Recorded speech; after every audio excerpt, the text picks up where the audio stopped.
Welcome to a brand new episode of Sequel Rights, the podcast where we take a look at the franchises that make you go, Yee-Hawwww, they made how many of those? And we give each and every sequel a fair trial. My name is Justin Camps, and I'm here with Elizabeth Helly. And Yee-Haw! Tyler Hymanson. I was going to do a yee-haw of my Bonanas for Bonanza podcast that I enjoy so much, but you beat me to it. yeah. Oh, God. Whose was that one? I don't have any actual clips from the movie this time. Oh, you just got a yeehaw clip? Just got to random. Oh, wait. Yeah, we can't take clips from the movie. Duh. Yeah, I just have random country sounds because Cool. I didn't want to take any clips from the movie. Didn't feel right. But so you guys might have been thinking you're in for a little journey to Big Water this week. Oh my God, I apologize. You probably thought with our yee-haws, the lone dinosaur was coming back. I know, I'm so sorry. I wish that he was along the way on Big Water, but... surprise episode. Woo! Surprise! You've been surprised with A Cinderella Story film. Did you might even know? Be starstruck? Yeah, you might. Did you even know there was one coming out? I bet you didn't, but we're here to inform you, and we're here to talk you through it. And yeah, like Ela said, it's called A Cinderella Story Starstruck. Wow.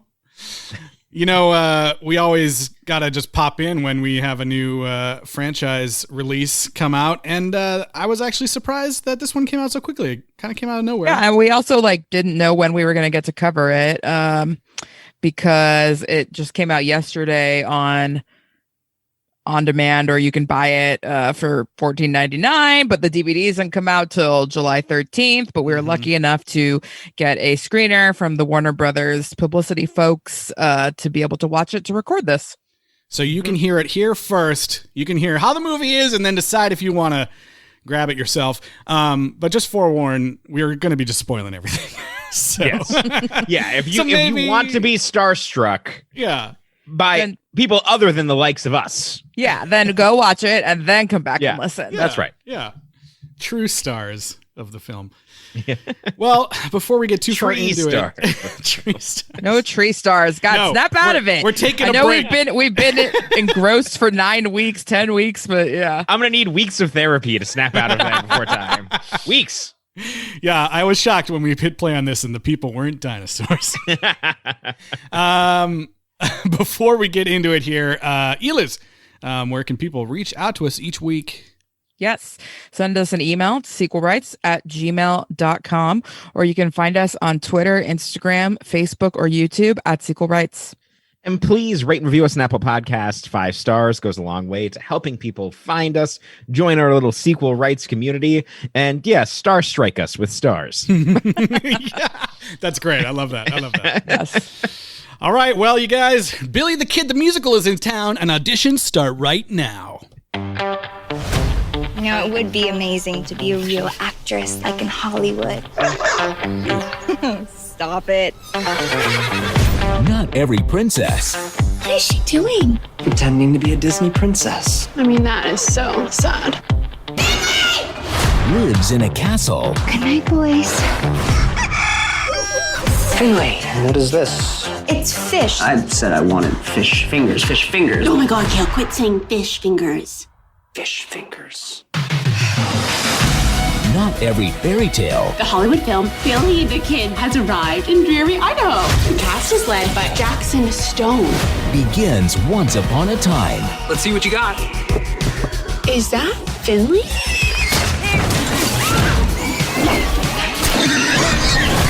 This is so embarrassing. It's the best. It's the best. It's the best. Well, you know, you guys, we may have escaped the animated dinosaurs, but we did not escape musicals. The songs. And by musicals, I mean kind of like a faux musical La La Land situation here. There is not really that many songs and none that are, you know, driving the plot here much. It's kind of weird. Like the movie pretty much like from the get-go kicks into a song like real fast. Yeah, I was shocked how fast it did start. Yeah, it was establishing itself but then as it became this is a musical. yeah, it became clear that was not like a, you know, traditional musical song, but they could hear her singing and see her singing. Yeah. And it's weird because, I thought that it was going to be full of musical numbers because, I mean, the whole movie is about filming a musical. So you'd think there'd be a bunch of musical numbers, but it's kind of like, that first song and then some audition things and then one other number. And then that's pretty much it. And that other number comes out of nowhere. Yeah. But we should say, so we're talking A Cinderella Story, Starstruck, and it is directed by Michelle Johnston, who did, most recently we saw Christmas Wish was the last one, I believe. She directed that, and she's been in it for a while, though, right? Yeah, she also did If the Shoe Fits, I think, or something like that. Because that was the one right before that. And I was going to say, too, that the same people that did the music for Christmas Wish did the songs for this as well. Oh. So, the Math Club. The Math Club? Yep, same guys. They're good guys. They're good guys. So, yeah. But this one follows Finley, who is our Cinderella for the week. Bailey Madison. Bailey Madison, Hallmark Channel's favorite daughter. Is she really? I didn't know that. When I looked at her IMDb, it seemed like that there was a bounty of those type of films. Okay. Yeah, she really has been around for a long time. And so I'm really not surprised that this is kind of like a rite of passage for these young girls at this point. Like we've seen a lot of them go through. But she's also already done a lot of really big things. So it's I wouldn't say it's like a step back or anything, but it's just like, it was just kind of like surprising. But I guess she's really trying to strike out on her own instead of being like a side character and, whatnot. I didn't see her, what was it? Like a religious camp musical? Oh, over the summer. A Week Away. Yeah. I didn't see that one. But I think that was a big thing on Netflix. A week away. A week away. I was actually shocked, going back in her IMDb. I thought for sure that we would have seen her on some franchise already, but not her, but other people coming up. But I originally thought we must have done a Child Star check-in on her back in the day, but no, she didn't. You're right. That's crazy. Because she was kind of she went this Child Star route, and she was in but we are Kitsis and Horowitz nerds, so we know her from Once Upon a Time, and I used to watch her on that show Trophy Wife before it got canceled. That was a pretty good show. And then she's in Bridge to Terabithia. That's the other big thing she was in when she was I know that. But she's been like a daughter in a lot of situational rom-com type things, right? Yeah. But she's cute. She's a good singer. Yeah. I thought she was great, actually. She did a really good job with all of the awkward stuff she has to. She really did. That's true. All the awkward scenes. Her comedy chops were good. I liked it. And she's our first Cinderella that is exhibiting some sort of talking to animals Disney princess thing, right? Have any of the other ones had animal friends they talked to? Dog. There was the dog. Yeah. The Christmas one had a dog. I feel like this is a little bit further though. She's talking to the horses and answering their questions and stuff. Right. And then there's our good friend John Hamm. Oh yeah. Which is probably if they there he is. Sorry. If there was that end of year most popular baby names poll that comes out every year, if there was such a thing for pig pets, I mean, John Hamm has to have been the most popular pig pet name of the last 5 years at least, right? Yeah. Oh, for sure. I was not surprised that was the name of the pig. But I still thought it was kind of cute. I laughed. Sure. John Hamm's John Hamm. But yeah, she starts off and sings a song about how she wants to write her own Cinderella story. Cinderella. So is this the same song that she sings later, or was it two different songs? She sings it again when she's okay. Yeah, it's a reprise, right? Yeah, that was surprising. It's not the song she sings for her audition, but no. Yeah, she does sing it again.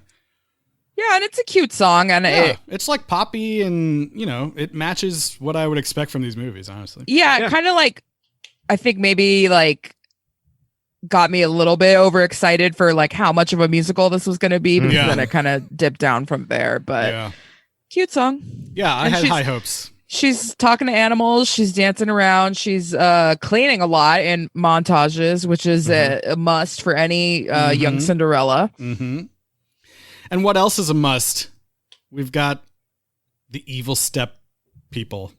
Siblings. The evil step people. The Huns. The Huns are coming. All the steps. The stepmother, the stepbrother, the stepdaughter. Yeah. Stepsister, I mean. So it's not the first time we've had a stepbrother, but it is the first time that the stepbrother has been like the same age and also like very gay. The last time there was a brother, he was like a little kid with like gadgets and stuff. Oh yeah. Yeah, he was a little Kevin McAllister, a little shit. But this guy, Kale, is like, he wants to be basically a social media manager or an agent. He wants to run a TikTok house. Yeah. Yeah. He was pretty insufferable, but I thought he did a good job. That guy, John, his name is Richard Harmon. He's from like the 100. I think that's the. Oh, really? Nice. Okay. I will say up front that I thought that the awful people in this movie were reliably funny. Yeah. I thought that a lot of the people that they extracted a lot more humor out of this side of things than any of the movies that I can recall, from at least post Regina King. Yeah. So it's really funny because Lillian, I don't know how to pronounce this, Lillian Duché-Roche, she was a stepsister last time. Yeah. For A Christmas Wish. And I guess they just thought maybe nobody would notice. She does look pretty different. Yeah, of course, because she's not all like, I didn't notice. Yeah. And I would say that like the last movie in Christmas Wish, I honestly don't even remember what really the stepsisters did, or because they had that best friend too that was like a much bigger role, and so it kind of took away from the whole step thing. So it didn't really bother me that it was like the same girl again, and I thought she was pretty good. She kind of reminded me of some of the better stepsisters that we've seen, like as far as being funny. But the fact is, like, when you have one of them as a boy and there's really only one competing with Cinderella, on that level, they get to do a lot more. It kind of reminds me of the stepsister in the Lucy Hale one, who really had a lot more to do. I thought that their interplay was really fun. I think for exactly the reason that you're saying, is that like they had a lot more one-on-one rival things. There's a lot more for them to do. And, we'll get into what the main conceit of what this movie is, but I thought that they used that kind of narrative device, I guess. I don't know why I'm dancing around it, but to great effect with her character. And I thought that it ended up having a lot of scenes with her being an antagonist that I thought were fantastic. Yeah.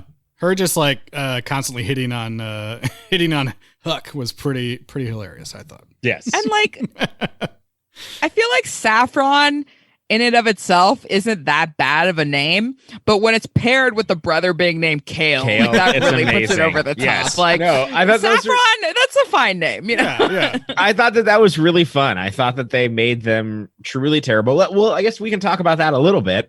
Like, it appears that her situation, Bailey Madison's situation, is that her dad had this amazing ranch in Idaho, married this kind of harpy woman with 2 shitty kids, and he died. We don't get to see the death. Dad. Yep. Unfortunately, I really want to see the deaths in these movies. It adds some weight. And and we've already seen barn deaths, so like, why not? Yeah. Maybe but he's gone, and they are kind of just over this house in Idaho. They think that they're, they can move on up to the big city, Minneapolis or something like that. They can cash in. Yeah. Oh God, and they're so terrible. Like the way they're just like, give me food. I'm hungry. Like, why haven't you made me food? And then when she does make food, they're like, oh, this isn't what we wanted, man. Yeah, it's a little bit unclear. They don't go to the lengths that some of these other Cinderellas have gone to explain why she is like enslaved there, like an indentured servant to them. There's in some of the other ones they've gone a lot more into like, well, these legal papers and you want Right. to do this, don't you? Yeah. Whatnot. This one they're just like, she's doing it, and they threaten to sell the house, but like there's no really like, they don't explain why they're treating her this way. Yeah, I kind of appreciated that. Like, I thought that it was nice that it kind of just felt like that she was a nice person. She wants to take care of them. And like, that's the relationship that she kind of fell into with them. And we're kind of seeing it at its end point. Yeah, when 'cause, she realized that this is not working for me. Because they're just like, they're just terrible people that are going to just take advantage of a nice person. And it doesn't have to be some like weird situation. Right, exactly. The other part that I really hated was like, I was like, God, fuck these people. When they when she was trying to like sleep inside the house because it was so cold, and the mom comes down and she's just like, what? You can't be, you're trying to take our living room from us? Like, what are you doing? Get back to your barn bedroom. That was insane. Barn lady. I was like, Pig God. girl. Yeah, I was like, God, they really are evil. That's like, Also, she wasn't the mom- using the living room. I'm not sure why, and if this has some sort of connection to the Cinderella original story, which I know the last name Tremaine does, but why is the stepmom's name Valerian? Yeah, I don't know. That was a very strange. What is the name of that movie? Is Valerian in the City of Thousand Planets? Yeah. Stars? Something like that. Which is kind of, I enjoyed the movie more than most people. Yeah. But every time they said her name, I was like, huh? Who's that? It was kind of funny because the boy, Kale, he kind of looks a little Dane DeHaan-y, something about the eyes. I was like, oh, Valerian. Or like, I guess Valerian Steele from Game of Thrones. But, sure. I guess. I it's don't just know. kind of funny. This is a weird name. I don't know. Yeah. They all kind of. And the have weird names. stepmom, no, I didn't write down her name. What's the actress's name? Her name is April Telek. April Telek. I don't really recognize her from anything. She's been in a ton of Hallmark movies and garage sale mystery and Christmas movies and stuff. Kind of like the mom from Christmas Wish. And, you know, these actresses, they're doing fine with what they are working with here. But I wish that they would go back to getting like a really, really strong comedic lady, like, because the last one that I really remember as being really great was Jennifer Tilly from the Sophia Carson one. And I remember they had Jane Lynch and Jennifer Coolidge and like all these like really, really funny ladies. So I wish they would kind of get back to that. Yeah. I mean, she did sometimes feel like she was kind of doing like a Jennifer Coolidge extreme light. Yeah, that's like she was bit. kind of doing an impression there a little bit. And I was like, it's not working for me. These movies do require that role to choose scenery. What I will say is that the way that they've composed the evil step family, you know, I feel like that there is something nice about a movie where the villains are mean and they're dumb.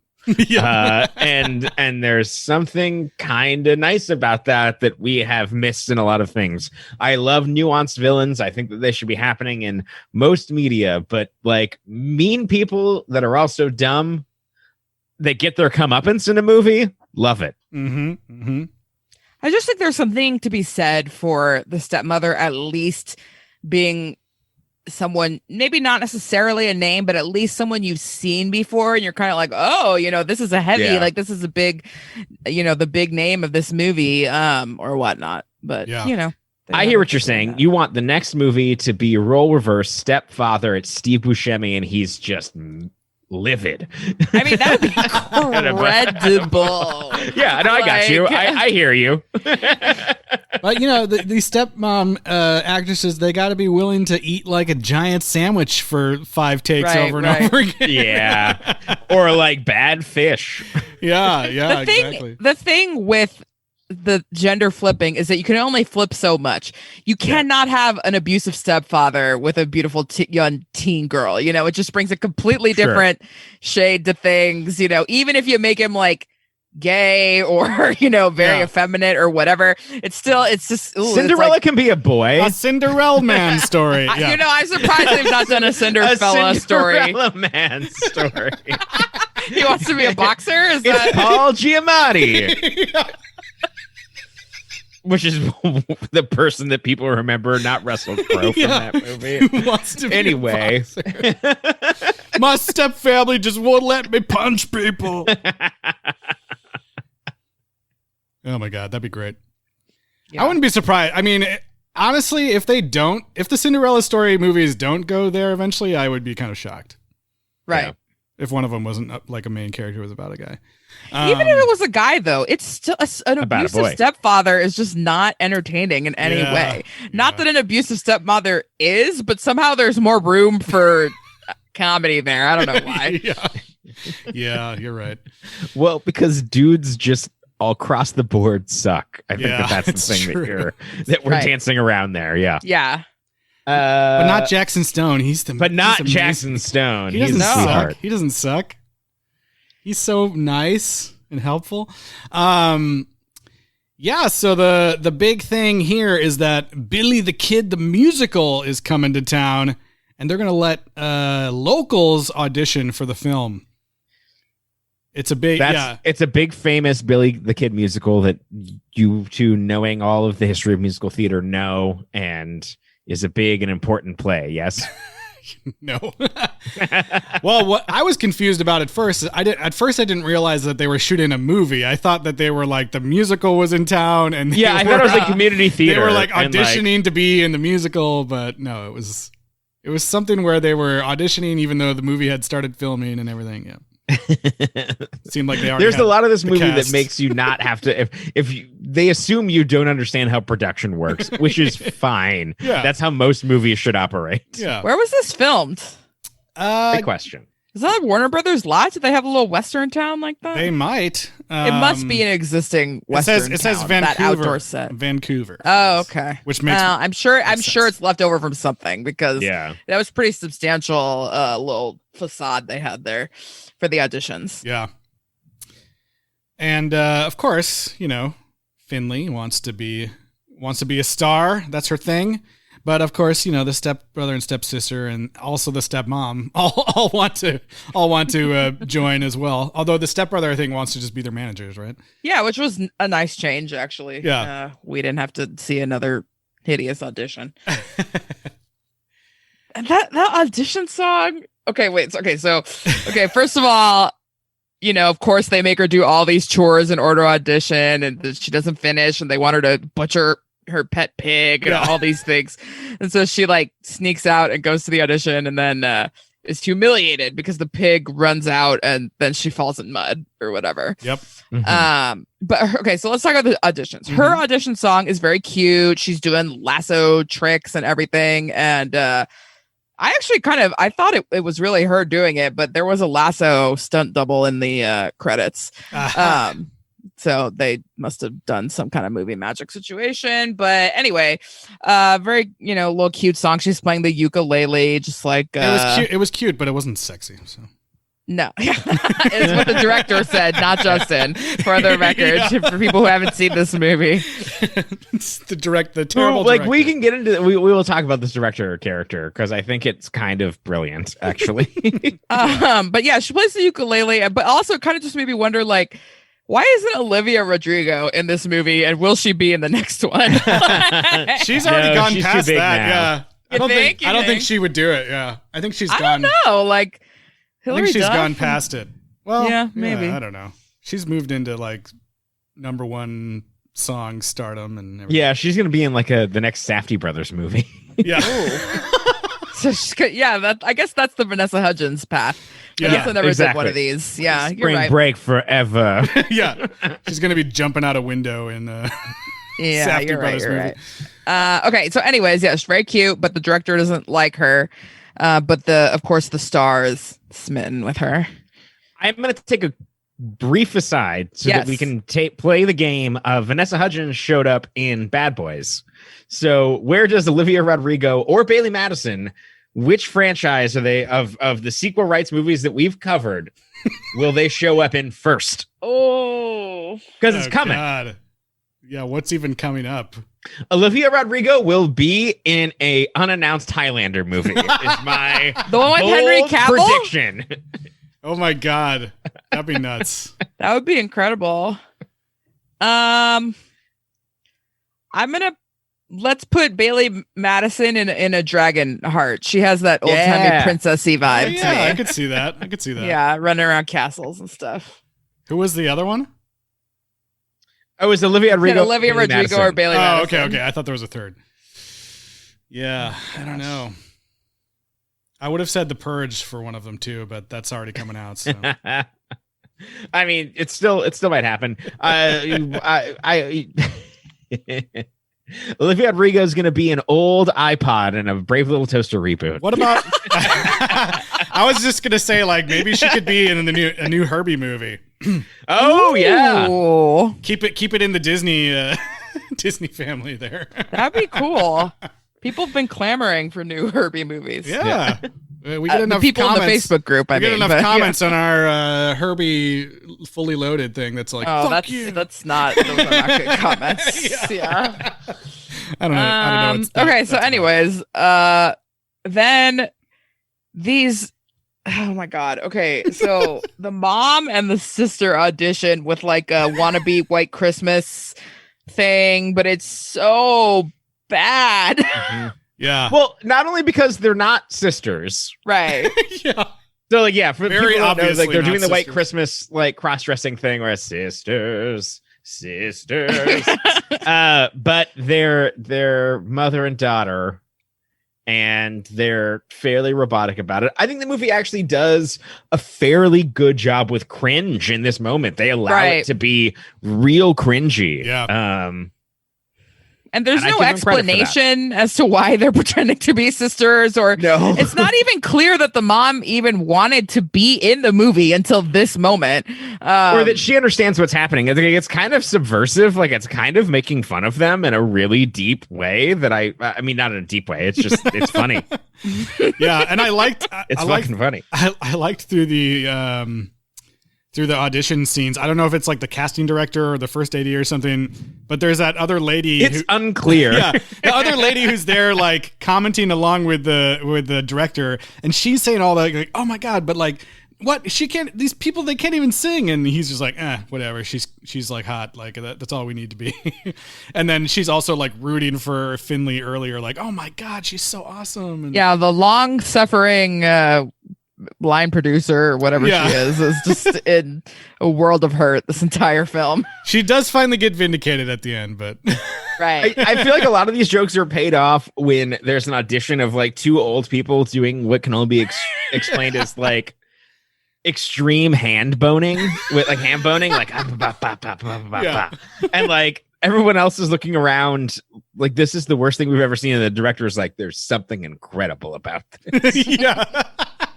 She was great. Her character was like just so positive all the time, and like, unless she was trying to look for the actors, that was the only time she got mad. But there was like a lot of, I don't know, there was a lot of like movie in joke stuff, but actually not as many as not as much as I expected. Not as much as that Beethoven turn where Beethoven made a movie.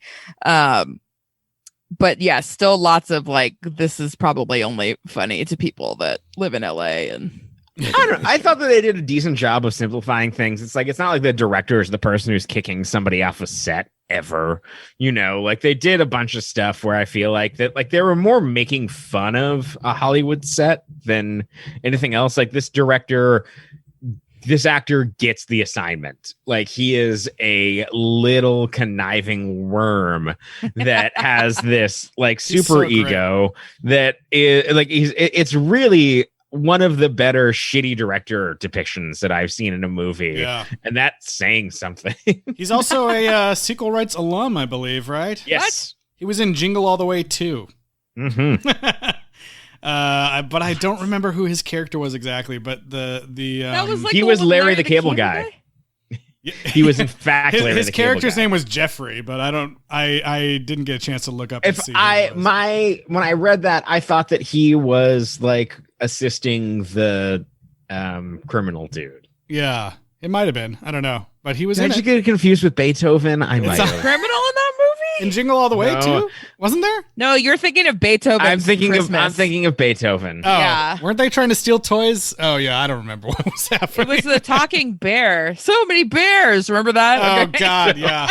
So many, but no, they were trying to steal. There was thieves in that too. They were trying to steal the so many bears. So many bears. So many Oh bears. God, I forgot about that. Oh That my was so God, that's great. what that is Classic. in my top Classic. 5 of sequel rights clips ever. As that extra, as all the bears get revealed in Jingle All the Way too.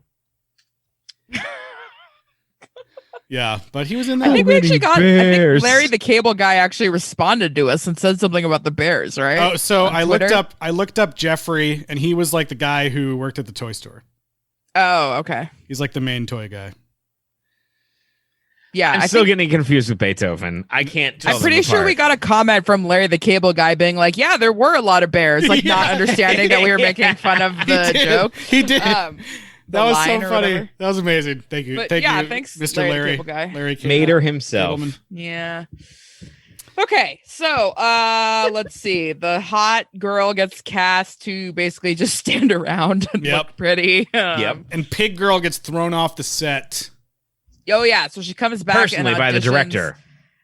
She cross dresses and auditions as a guy. As Huckleberry Finn. I like that she at least like knew enough to say, "Oh, my parents were just really big fans of Mark Twain" or whatever. Yeah. Like she didn't just act like she had no idea what that was. And everyone's just like, oh, yeah, sure, okay. Yeah, right. they played that off really nicely, I thought, actually. And her audition is also just amazing. Yeah, it's just like a monologue. She does a serious reading of the Full House theme song. Yeah.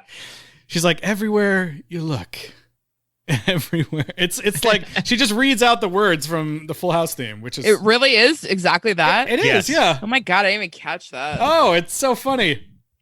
I don't remember the Everywhere you lyrics look. right offhand, but yeah, that's what she says. That's what she says, and I thought that was really funny. It's a funny thing that for her to do because, I don't know. So, gender's a construct, Mm-hmm. but what do we think of her cross-dressing getup here? Does she make a realistic No, cis male cowboy? No, not at all. But I did enjoy that the movie establishes her being covered with mud and being comfortable getting dirty. And then she sees herself with mud splashed over her lip with a mustache. that was so That is, stupid. and that is the inspiration. It is dumb as shit. I'm not trying to say that this was a right way to do this. However, it does show that she's like, it's playful. Yeah. I do think that I guess I don't know. It's hard to say. It's hard to say what you would think when you're like presented like this is a guy and it's definitely a guy. You might think like, oh, he's got a really high voice, but you might never be like, it's probably a girl dressing up as a guy. I honestly thought that she would have done better off to just not do the mustache and the goatee and just pretend to be like a little baby faced like teen boy, Yeah. you know, like Right. I think that would have been more realistic, to be honest. Mm-hmm. I think you're right. But, you know, they it's funny kind- to have they- a mustache. They kind of joke about that later on Right. in the movie. Yeah. I will say that it is interesting that what's his name? Jackson Stone? Jackson Stone. Jackson Stone becomes like best friends with Huck and falls in love with this girl in first sight and is never confused sexually about all the tension that he's having with this Huck character. You keep thinking that it's gonna happen, but it never quite does. Yeah, Right, he's like just all like- these cross-dressing movies usually have that sexual confusion moment, so I guess it's kind of good that this one didn't go there. I guess. Because he really just always thinks of them as two separate people. that He respects likes both as of friends. them. Yeah. Yeah. It's interesting. Okay, so Jackson Stone was confusing me because I don't know if you remember that the famous Jet Jackson's alias was Silverstone or whatever. And so I was like, I did not recall that. I didn't watch that. Yeah, so I wonder if this is an homage to the famous Jet Jackson. Was he I wanna Jet believe Jackson? It is. What? Was he Jet Jackson? No, it's like a completely different Oh, okay. guy. Of course, the famous Jet Jackson is sadly passed many years ago. But oh no! Oh yeah. no! What? You didn't know this? I don't know anything about that, so yeah. he went to USC but then eventually he took his own life. Lee Thompson Young, the famous Joe Jackson. Shit, no, I did not know that, and I'm glad I did not make a joke about him taking a jet into space. Okay. Right. Okay. So, anyways, Jackson Stone is this actor. Michael Evans Belling from the super popular All American. That's the show he's on. Which I've never seen, but Me neither. But he plays the character Jordan Baker for anyone. What's the concept of that show? Is it football based? It's about people who are all Americans. Okay. It says when a star high school football player from South Central is recruited to play for Beverly Hills High School, two separate worlds collide. That sounds like a Bring It On movie. Bring It On. It does. It really does. Is he the main All American? I don't know. He's in all 48 episodes. It says. So. Ooh. Okay. He might be. Correct me if I'm wrong, but this is our first like fully official Prince or Cinderella love interest of color, right? I think so. I think we've had some vaguely Hispanic people here and there, but they had to make sure Santa was white last movie. Right. Oh God. I was looking at screenshots from that movie, and I was like, "Oh right, he was pretending to be Santa or something." Oh God. Sorry. Yeah, so I looked it up. I think he's half black, half white. He's from like Ohio or something like that. But yeah, he's all American. But yeah, I mean, I thought he was like a little bit understated. I think for maybe what this kind of for you to believe that he's like a very big star. But I guess that kind of goes along with his character. Yeah, it felt good to me. I thought he was actually pretty charming and pretty like I could see why. Like I think that the attraction between them actually made sense of like him being shy and understated and her being just a normal person. It slowly starts like I feel like his like stoic attitude and everything starts to make more sense once you like learn that he's actually a cowboy. Like, doesn't even want to be an actor, right? Because the whole time I was like, I thought he was just like a Hollywood actor, but no, he's actually like a cowboy guy from the farm. Yeah, it's like the 50s for some reason that they found some cowboy to be in movies. Yeah, and not like his parents were dragging him to auditions when he was fucking 7. Plucked him right off the horse. Yeah, I didn't like that he either couldn't or didn't sing. For some reason, I was gonna say, like, we couldn't fully escape the talk singing. Yeah. His whole number was talk singing, and I don't know if they made him do that for some reason or if he just can't sing, so they decided to do it that way. I did feel like it worked better than any of the talk singing that we've heard in The Land Before Time, personally, because I thought that it fit like his character in the movie, cowboy. Yeah, that it made sense that he was kind of like saying it like, and it wasn't like he had like a bit more timbre to his voice instead of just like talking. It wasn't singing the song, but it felt like I think he can. Energetic. I think he might be able to sing, and it might have been a choice. I could see that. I hope that was the case because otherwise, I'm like, dude, there's plenty of princely young men out there who can sing. Yeah, who can actually sing. Yeah. That's that talk singing song is the only other big musical number that happens. And it's kind of it happens in the middle of the movie without warning. Yeah, well, you see them kind of rehearsing it, and then like all of a sudden they cut back and it's like happening. And yeah, there's a music video version of it. And it's funny to see all the characters that we've come to know like in the background, like fucking up and stuff. Like, yeah, I gotta say my favorite character is Kenny the Stuntman. He was Kenny the beleaguered stuntman. Which I thought did like Kenny the Stuntman, but I didn't love that he was like Asian and thus the only Asian man being constantly emasculated is like that's true. But I just thought it was funny because I just kept thinking like, oh man, I wonder if this has ever happened to Thomas. Like that scene when he's like when the director's just like, Finley, why don't you just Huck, why don't you just get in there and like do this stunt? And he's just like, whoa, she can't do the stunt. She's not even union. I mean, I did like that. That was my favorite joke of the whole movie. It was him being like, he's not even in the union. He can't do that. Like, he's like, oh, I probably know how to do it better. That is very true. Like that whole banter scene with that stunt, I thought was really funny. I thought that just him as an actor was playing a very charming role, and I found him to be very funny. He was super likable, I thought. Yes, even though they kept being like, yeah, Kenny, you're doing a great job. Yeah, he was the And I whipping was boy, like, oh, Kenny. but it was kind of at the expense of the director being like a full-on asshole. Like it was the director being a prick. Like I think it worked because they set him up as an unserious, Right. undisciplined. Like they already took away the director's power, you know, like from the beginning of the movie of just watching him be this kind of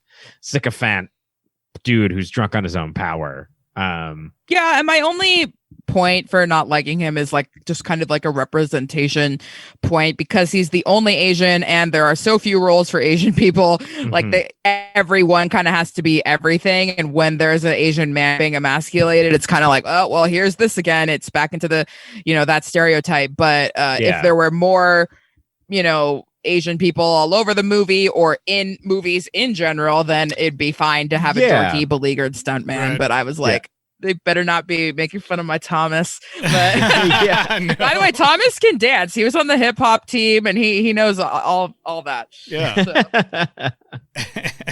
Yeah, I thought his performance was super charming, and I took it as definitely like this could have been any role in this movie, and that he was just the best person that they found, and I thought he was great in it.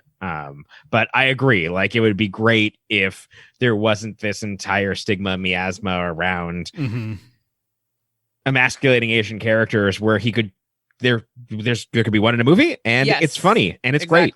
Yeah. And it's just that's just Kenny. Yep. So yes, there's lots of many cross-dressing shenanigans that we've seen in many franchises, not just Cinderella, but all sorts of things. I did enjoy it kind of all comes to a head at this one moment where you know, again, Kenny has like messed something up, and so they bring Huck in to kiss Saffron in that moment. And like they play it out for so long that I just thought I thought that like you said, Tyler, like the cringe and all the just awkwardness in this like got really strong, and I thought it was super funny just the way like she was taking forever to like talk herself up to it. Like you can do this. I'm just gonna go over there and just kiss her. And I like that it was clear that the discomfort was just that it was her sister and this horrible person, not the girl on girl thing or whatever. Exactly. And that she eventually does it. Like it wasn't like it was just her being like, okay, like this is the reality, I need to be in this. And it was kind of like an actor's dilemma too. Like it was something that like, because one of the things I really loved about this movie that's a subplot is that everyone comes to really respect her acting ability throughout the course of it. And I really loved that kind of being part of this process. And also Jackson Stone being, you know, like, oh well, you know, it's not somebody that you know, and like kind of this like there was a little bit of behind the curtain camaraderie of these youth stars and these types of movies being put in these kind of terrible situations of having to kiss these random strangers. And I thought that it was nice and fun, and it felt like it was written from a place of actual empathy. Yeah. And this is just like, Bailey Madison just doing like a great job with the like awkward. Just the way she was always like, oh no, I'm a man. Excuse me, I'm a man. And she would, you know, because she'd like get excited and go into like the higher girl voice, and she was always just like, and I don't know. I thought she did a great job with all that. I thought she was very good in this movie. Yes.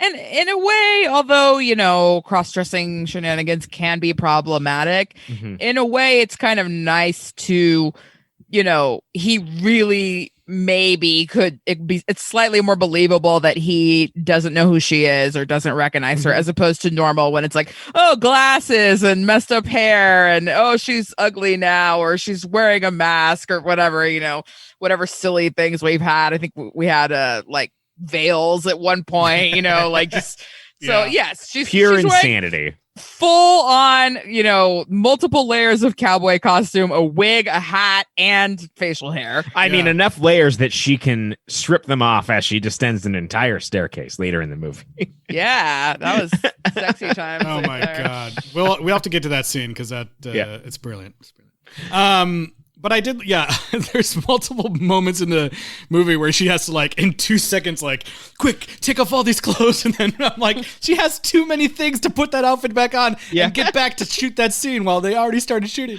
There's one point where she does the full Tobias Funke Mrs. Doubtfire. That is. Yes. Oh, in the costume? wagon? Yeah. Oh, my God. That was so funny. Excuse me. What are you doing in here? That was so great. What else is going on that we haven't really got to yet? The big thing is that the Step family is going to sell the farmhouse and everything just to kind of Punish her. spite Finley. And yeah.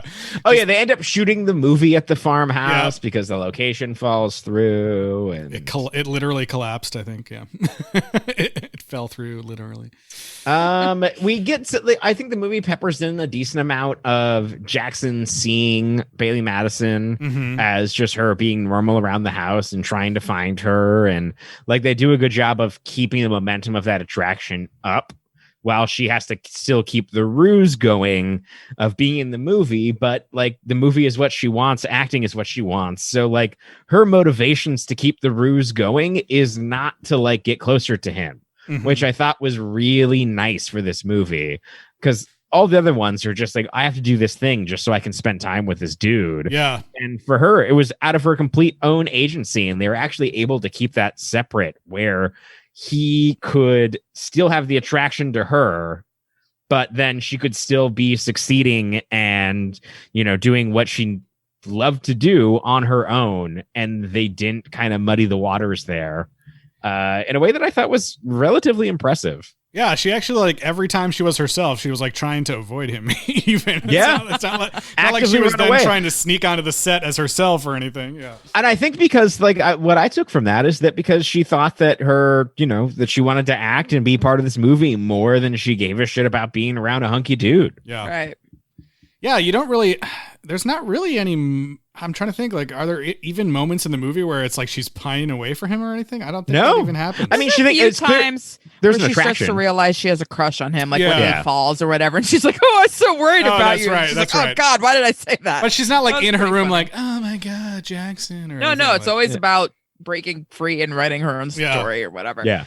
Which I thought, you're right. That is really great about this movie. Yeah, and there's something interesting too about, you know, a lot of times these Cinderellas want to get discovered and be whisked away somewhere, away from the stepmother and the step siblings, and this one particularly, like the fact that the house is like this place that's so important to her, and she just kind of like, yes, she wants to sing and act, but really what she wants is to just keep that house and spend the rest of her life there. Yeah.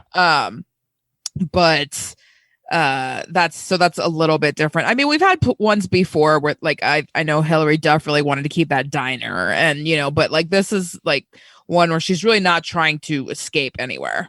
Yeah. Yeah, I mean, the climax of the movie is that, you know, Jackson Stone says that he's going to watch over the house. She gets it. And she can go off and make a movie while he kind of lays low and does cowboy shit for 9 months. Which is like insane for one of these movies. Like, Yeah. Yeah, she's like, I'll take care of the house. You go have a career for a little bit. Yeah. Yeah, so one of the things that didn't work for me was like, you know, eventually, obviously, she gets found out. She gets found out by the stepbrother, and they have this big confrontation. And I like it didn't like what didn't work for me is like I didn't understand why they would be so mad at her that she was. No, Huck. it made no sense. Like they're like, how could you do this to us? And I was like, how is this affecting you at all? yeah, I think in the past it's been like more of a one-on-one competition where they're mad that the Cinderella girl is taking attention away from the stepsisters or the mother or whoever it is. But this one, it was like the stepsister still got a big role in the movie and, you know, was featured. So I'm not really sure why they're so mad other than just wanting attention, I guess, exactly. not liking her. I just thought it was like it felt more like an overreaction than it does. It always feels kind of like an overreaction, but this one I was just like, I don't get why they would be so like freaked out and pissed off about it. Yeah, it's the one thing that was kind of incongruous because I think it's just that they were so pathetic at that point. we're going to take the fire stop. Where it's just like, you shouldn't have power over her whatsoever. Also, like, they don't really know that there's only one scene left or she can be replaced. Like, they could be tanking the whole movie by locking her up. Right. Yeah. I mean, of course, everyone could be replaced, but, you know, like, it could be really, really bad. Like, they could be costing the production a lot of money. Oh, yeah. They could not get paid for their, like, yeah, it's none of it is nonsensical. Well, do we want to talk about the big final moment, like that Tyler alluded to? Yeah, I mean, it turns out When the that this star movie, strikes the surface of the earth. Final scene. yeah, this movie can pivot very quickly because they decide to change the entire thing with It's an apocalypse movie. improvisation. Well, yeah, so they're trying to shoot, you know, they can't find Huck because, you know, Finley's been locked up in the barn or whatever. And so they've got Kenny trying to do the scene, which he was originally supposed to do, but he can't remember the lines for the life of him, and he falls down the stairs and all this terrible stuff. I mean, in his defense, he didn't think it was going to be his anymore. That's right. Yeah. Yeah. He wouldn't have to practice anymore. Right. But then at the last second, like, well, I don't know, on take number 6 or something, like, Finley comes in as Huck and starts saying, like, starts with the lines, but then starts changing and adding things from her own life or whatever, and everyone's just like, wait, what? The lake? Like, what are they talking about? But as she's slowly walking down the stairs, like, this part I thought was just so funny. She's, like, slowly unbuttoning her outfit and, like, pulling off the layers, like, in kind of like it looks like kind of seductively. It's a seductive, like, I'm transforming into a woman before your eyes. And, like, I mean, honestly, I think it's only seductive because she, like, is keeping eye contact Right. with the guy the whole time and not taking looking off as she's and doing taking the clothes. things off. the Yeah, entire like if time. she had been just like taking the clothes off regularly, it wouldn't have been as Yes. like sexy other than like coming down the stairs and like not breaking eye contact and stuff but like it was that. like such an absurd moment, and like I was waiting, you know, eventually like the director's like, is she taking her clothes off? Like, what's happening? And I was like, oh, thank God someone said something, because I was just like, this is so weird. Yeah. They're still And then shooting. Jackson's the like, whole put thing. the mustache back on. No, I like it like that. Yeah. And yeah, she takes off the whole thing and reveals who she is, and they hug. And then, yeah, the insane thing is that the director's like, oh my God, that was brilliant. And then I'm like, is this the new ending to the movie? Is this what they're Yeah, going to I think so. That makes no sense. Like, Because all they have to do is go back and shoot a few things of her as a girl at the lake, and there you go. It's the movie. yeah, they could be like, yep, he was a guy, he was a girl the whole time. I just thought that scene played out very strangely. I don't know. It was weird. But Yeah, I- this I movie no laughed. longer has anything to do with Billy the Kid. Yeah. No. No. Nothing at Unless all. they name their kid Billy. Yeah, but it's a happy ending. You know, everyone, you know, she actually gets you know, recognition for her amazing acting, like Eliz had said at the end, and you know, the director wants to put her in the next movie. With Jackson originally, yeah. The 3 terrible people, the stepmom and the 2 step siblings, they're homeless at the end of this movie, though, right? I mean, I think so. The term is unhoused. I'm sorry. That's They're true. unhoused at the end of this movie. Well, yeah, you don't see that, like, she kicks them out or anything, but, you know, that's what's going to happen. Yeah. My house, my rules. She has the mug. Yeah. Lad, don't let the live, laugh, love sign hit you on the way out. I did like that they just sort of like focused on her getting, you know, her dreams coming true, and there was no big final set piece of like a bunch of manure falling on the step family, or like, you know, Yeah. like I didn't a need pie comeuppance. flying into Yeah, their no face. or comeuppance. whatever. They didn't get dragged away on, you know, yeah. Yeah, like the brother fell in mud like that one time, but it was in the middle of the movie, and like, yeah, you know, so Yeah. Their was kind of comeuppance nice. is being cruel and dumb. Yeah. And it's kind of interesting that, like, you know, Jackson's like, you know, I don't want to be a star. I'll stay back and watch your farmhouse while you go off and be a movie star. Yeah. I guess maybe that's like, you know, in the, I don't know how young girls are thinking today, but you know, what they say, all the kids now want to be famous and be on TikTok or whatever, but maybe now we're also all just fantasizing about having a partner that supports that, you know, No, like absolutely. Yeah. a partner that doesn't want to take the spotlight for themselves and just wants to stay home and take care of you so that you can become famous. I mean, that's what dudes have wanted for fucking 5,000 years. So, no, I thought it was actually justified and really nice. I thought that the movie earned that ending. Yeah.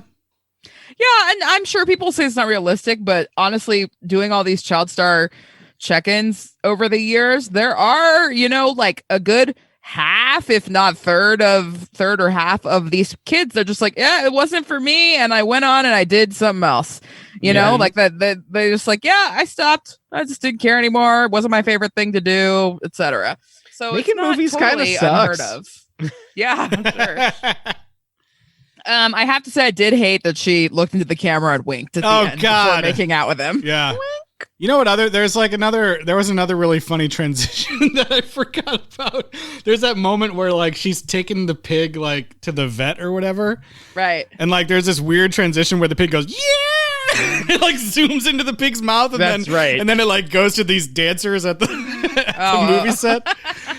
I was like, what the fuck? But yeah, that was funny. But yeah, the winking at the end I'm like, okay, I guess it's a fairy tale type movie. Have they done that in all of them? Is that why they're doing that? I don't know. I don't remember that happening. So. I don't recall that, but it's entirely possible. Yeah. It's been a while. But yeah, it ends and there's another song during the credits that I can't remember. It's like a poppier. Yeah, she sings it. Yeah. End credit type song, but it's not like a remake of one of the other songs. It's like a separate song. But yeah. Well, I guess it's that time where we talk about how many fake mustaches we want to give this movie. How many fake mustaches? How many fake mustaches? Mustaches. I'm going to give it... Oh, God. Actually, you go first, Dustin. I can't decide. Okay. I'm going to give it 6 fake mustaches. I think, this movie's actually not that bad. I kind of, it came out of nowhere for us and, these movies have been all over the place. And so I kind of like my expectations going in are always kind of like, who knows what's going to happen in this movie. Might be really cheesy, but I think they got, we talked a lot about the cast and the casting in this movie. I think they did a great job with casting other than maybe the stepmother. But everyone, I think, shows up and does a great job. And I like the, a little bit more empowering story for this Cinderella. She gets to, follow her dream. And I think like a lot of the comedy situations with the cross-dressing and everything just work really well off of like Bailey Madison's performance in this movie. And I think that if you're a fan of the Cinderella Story movies, it's the same kind of format and everything, but there's enough new stuff here and seeing Bailey Madison's performance and stuff, I think that you could get enough out of it to have a good time if you're like a teenager or something.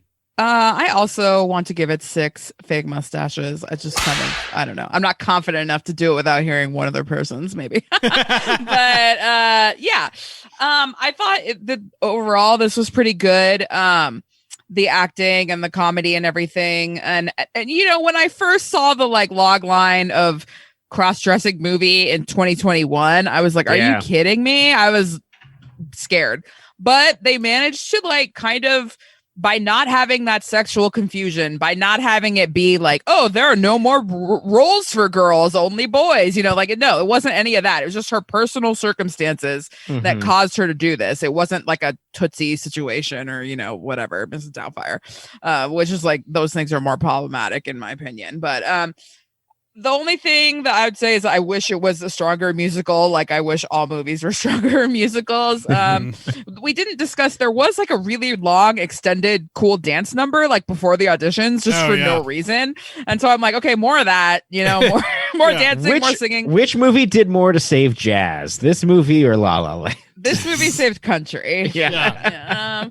But I will say though, that I kind of maybe could tell you the write my own story lick, but there's like no song in this movie that I can remember as well as I can still remember Toys, Toys, Toys from the Christmas Wish. Yeah, okay? shit. Oh, like, I don't know if that's a good thing or a bad thing, all those things. but I just had to say it. I had forgotten Toys, They're all out of my until you mind. said that, but you are correct that I now remember Toys more than this movie that I watched yesterday. Yeah. I would be very curious to go back in this movie about 5 years and still see if I felt the same way that I did. But I agree with you, Eliz, that like I thought that this movie, when I heard about the concept, that it was going to be wildly problematic. I think that it did a fairly decent job navigating that. I'm not sure if it was just stripping out things or if it was because it was all by her own character's agency and it didn't make it a thing at all, really. Nobody was like, that wasn't why the family was mad at her. That wasn't why the director was mad. Like, that was never the issue. No one ever felt betrayed by it. Yeah. And I think that might be the secret sauce of it. And I hope that that's the case. But my experience of watching in 2021 is that, yeah, it was surprisingly well handled and not cringeworthy and had some decent laughs. And I'm also going to give it a 6 fake mustaches. So that gives us a full sign of the devil, 666. And yeah, I thought that this movie, I was pleasantly surprised. I mean, these movies have been a slog since we got past like 2 or 3 or maybe 1. And I thought that this was a pretty solid entry. I would say that in this series, though, I feel like each movie has had at least like 1 or 2 things that kind of set it apart and were actually good, like, which is a little bit more than I can say for some Beethovens and some other situations. For a lot of the things that we've talked about. Right. Whereas this one, even though some are better than others, there is like, I could probably tell you one cool, unique thing that I liked about each one. Yep. I agree. Yeah. Which I think is good. Yeah. All right. I think that's going to bring us to the end. Oh, you know what that sound means? It's time for the bonus round. Justin must be stopped. Sorry, don't put me in front of this board. I'll just push buttons all day. I think it's going to bring us to the end of Cinderella Story Starstruck. I got to say, just because of the title of this movie, if you guys haven't had a chance yet to check out the HBO Max original show Starstruck, which is about, similar thing. Oh, really? Where it's like, a normal person falling in love with a movie star. It's Rose Matafeo's, she's a New Zealand comic, and it's like her show. It's only 6 episodes on HBO Max. It's great. Check it out. I just thought it was funny that I was watching that this week as well when we're watching. Yeah, I just saw that on HBO Max, but I didn't watch it. I was just like, oh, how funny. That matches the movie. I would check that And out. actually, now I'm thinking about it, I don't really think that Bailey Madison was ever that starstruck by Jackson Stone. That's what I was saying. She never is like, oh my God, Jackson. There was one part of the movie where she's like, I'm just a plain girl from Idaho. And it's just like, no, you're not. If anything, he was starstruck by her, which is maybe the lesson we needed to learn all along. Reverse? What's that called? Like, dirt struck? No, I'm kidding. Okay. What's the opposite of starstruck? Farm struck? Farm struck. Dirt swing. Normal struck. Yeah. Normie struck. Yeah. I don't know. Yeah, that's it. That's it. Hello, it's me, serious business person, Normie Struck. Normie struck. I've been struck by a normie's love. Well, you might think that we would want to get right back to the Land Before Time because we got to get it over with. I mean, we can't be we can't be out of the Great Valley for that long. Yeah. I mean, Grandpa will worry our parents about us. are going to be like, where'd they go? But you know what? We got to do another surprise franchise check-in. Not really a surprise because we knew this was coming, but it was with the pandemic and everything. It was just like, when is this movie going to come out? But this weekend, over 4th of July weekend, I think, the Forever Purge is finally coming out. And, it's been a while since we saw the first Purge. And now we're going to get to see the Forever Purge. And I'm just excited. This is now, I think this is what now, the first franchise that we've had 2, drop-ins? Special return episodes? Yeah. I think so. We need a name for the special return episodes. Yeah. Franchise Our grand jury episode. Operation Franchise Drop. The grand jury. I think it is. Like, we haven't come back for two we had different two ones. Tremerses, didn't we? Oh, yeah, you're right. That's true. Yeah, okay, fine. Fine. But either way, we're excited Two for the Forever Dragon Purge. Hearts? No, maybe only one Dragon Heart. I think. Oh well. Yeah, we might have had that one lined up for a new one, and then another one came out. Yeah. But either way, we're seeing the Forever Purge. I don't know what's gonna happen. I've seen the trailer, but I'm not gonna I've seen the trailer also.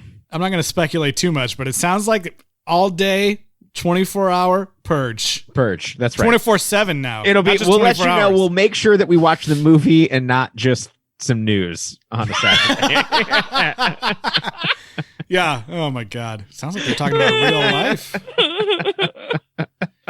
But I mean, cry. It's already a classic because we've been walking around going, does this translate over and over again? So it's already an instant classic film in our book. And yeah.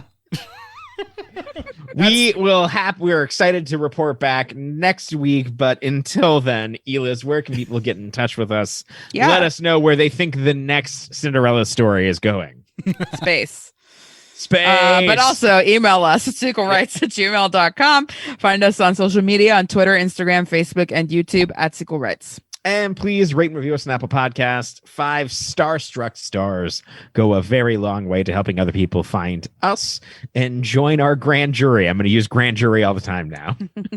It could be a Cinderella Story Starstruck 2, where they're actually in a space station dodging star. You know. That's right. That's right. It could work. It could work. Jackson Stone's going to use his 6 shooters to shoot some stars out of the sky.